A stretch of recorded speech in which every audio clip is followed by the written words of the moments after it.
Statesville town, got your truck bed empty, but fill it up now. Rocks, mulch, and soil for your green spot. Call them up, they deliver on the dot.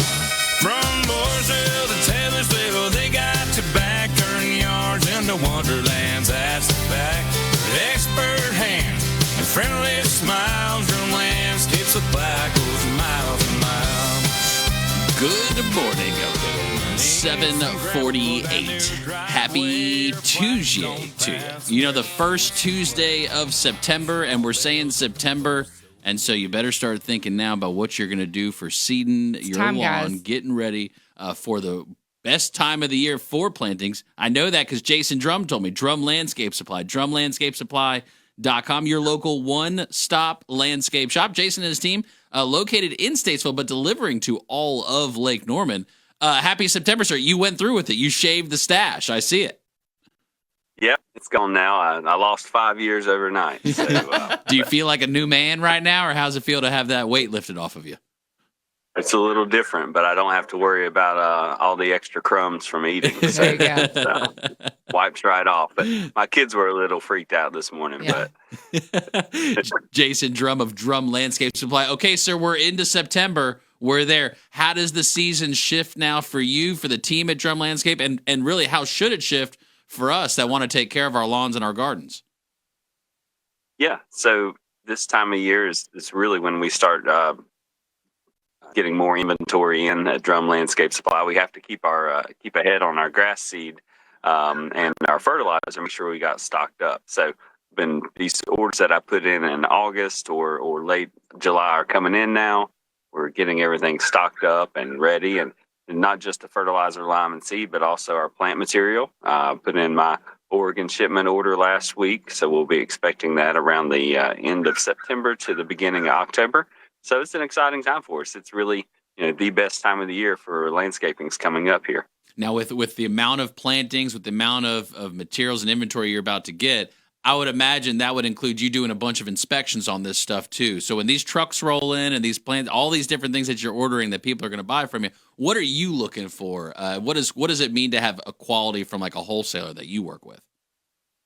Yeah.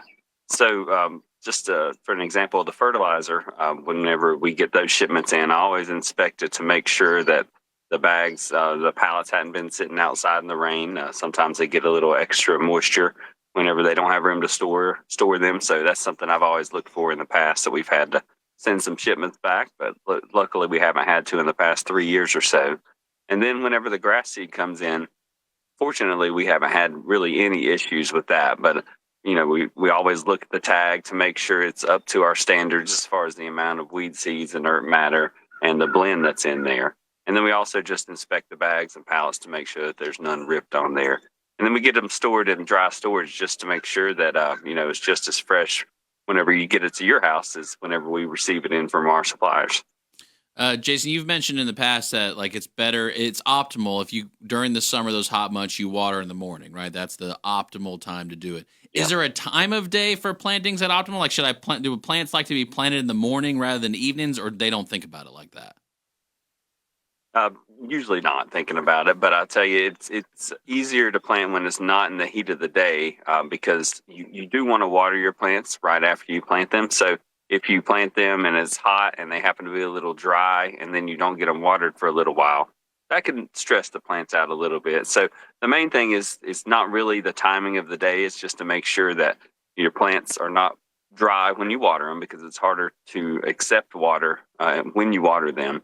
That might sound silly, but if they're dry going in, it's harder for them to get wet, to get the roots wet, and then just making sure that that you do continue to water those more in the first week or so, and then you can slack off a little bit for this cooler weather. You don't want stressed plants, but you also don't want to be stressed as a person putting together a whole project for landscaping.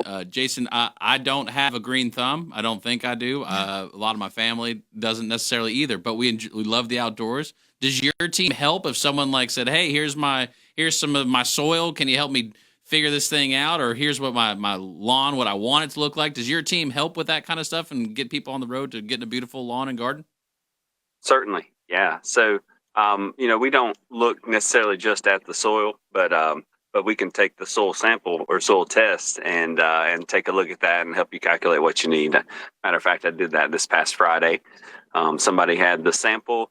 They had 3 different reports from their lawn for the front, back, and sides. And then we determined how much lime they needed off that report and also what nutrients they needed. So instead of needing the full starter fertilizer, which is 18-24-12, that person just needed nitrogen. So we actually sent them home with 2803 because it said that they had plenty of phosphorus and potash in their soil. So, getting that soil test done through the county extension office is a really good thing to do, and it'll help you dial in exactly what you need. I'm also wondering, Jason, this is how basic it is even for me. You talk about the difference with like Bermuda and fescue and like the different kinds of. Is there a rule that I could like kind of just quick know which the difference between the two? If I'm looking, that's definitely some fescue over there, like or some Kentucky blue or something. Like, what's the rule here? I can know. So your Bermuda grass and zoysia grass are the 2 most common what you call warm season, which ones that do the best in the summer and then go dormant in the winter. They usually have runners, so you'll see the plant start in one spot, and then you'll see a literal stem that goes across the ground, and then that will start a new plant. So they're going to spread that way. Fescue is a clumping grass, and so you're never going to see it really move laterally through a rhizome. Now it will spread out and get a little wider, but it's not going to run like the Bermuda or that does. So. And also in the dry times of the summer, if you have your area or your lawn is kind of browned out in some areas and then you have a green patch, well, that green patch is probably Bermuda because it prefers those hot, dry times. And, a lot of lawns, especially from the lake south, have been going to Bermuda grass or zoysia just because the fescue is more difficult to care for when it's hot. So there's a lot of different stuff out there, but we can help you determine what you have and the right course of action for what you have in your lawn. Is there anything from that or do both of those do just fine here? Just obviously one goes dormant in summer versus winter, or is there a preferable one you think that performs better, if you would, in our area? Yeah, no, that's a good way to put it there. So we are in what they call the transition zone of the United States, which means we can do both warm season and cool season. If you move much north of Virginia, it's just going to be cool season grass like fescue, or you mentioned Kentucky bluegrass. We're just a little bit too warm for bluegrass here, but as you go up north, you can certainly do that.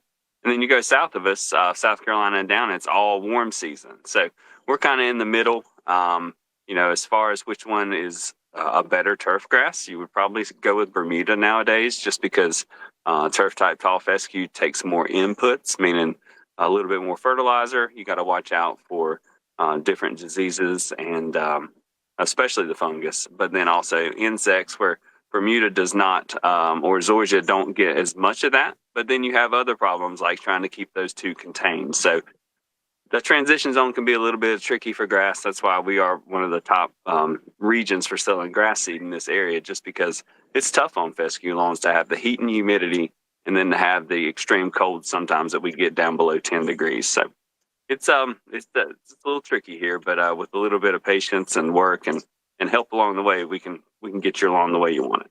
Mame said she was about to put in the order to Amazon for the cleats so she can walk around in her grass and aerate my yard. Going on this season. But you do recommend the plug style aerating for optimal coverage and getting the best out of your seed. Is that right? Yes. Yeah. If you can do the plug style aeration, that brings that soil up to the top and helps the air circulate, because as funny as that sounds, your lawn does need to have good air circulation so that those roots can get the fresh water, the fresh nutrients. It's all about that rotation. There's this thing called cation exchange coefficient, and basically that is how the nutrients move through the turf. And if you don't have an aerated soil, then it can't really move. So that is a key to our clay soils, is keeping it aerated. The other key, I would imagine, is having that really good quality grass seed. So you mentioned yours. What is it, like 99% seed? Like it's about as pure as it gets. Yeah, it's over 99% actually. That little tiny bit of inert matter in there, which comes from the holes of the seeds that just can't quite get screened out. we do put the best turf type tall fescue we can in the bag. So you can be confident that what you buy from Drums is going to be the best that's for the area. We mentioned that, there's going to be challenges along the way, but if you follow our basic lawn care guide, it's going to put you in the best position to have a nice lawn. And if you want to look at Bermuda or Zoysia, we'll be glad to help you do that. But that time for seeding is in the late spring to summer. Right now, if you want a nice dark green grass throughout the winter, it's time to seed with the turf type tall fescue. And I thought Jason was kidding the first time he told me that I'd go to the big box store and see 40, 50, 60, 70% inert matter on some of these seed bags. But he wasn't kidding. He was very serious. And I went by there and I pulled literally just right there in the middle of the aisle, pulled one of the bags from one of the big brands, looked at the back, and sure enough, 60, 70, 80% inert matter. I was shocked. So that's why I even buy definitely my seed from Jason and his team there at Drum Landscape Supply, because I want the best for my lawn. Jason, we appreciate you. Tuesday, starting the week off a little different this week. Hope you had a great Labor Day and the team's rested, ready to go for this upcoming season. We appreciate you. All right. Great to be here, and look forward to seeing y'all on Friday. That's right. We'll see you then. Drum Landscape Supply. Jason Drum, your local one-stop landscape shop. Don't forget, Jason and his team, they serve all of Lake Norman and will deliver to you, so be sure to ask them. DrumLandscapeSupply.com. Drive on down to Drums, Statesville town. Got your truck bed empty, but fill it up now. Rocks, mulch, and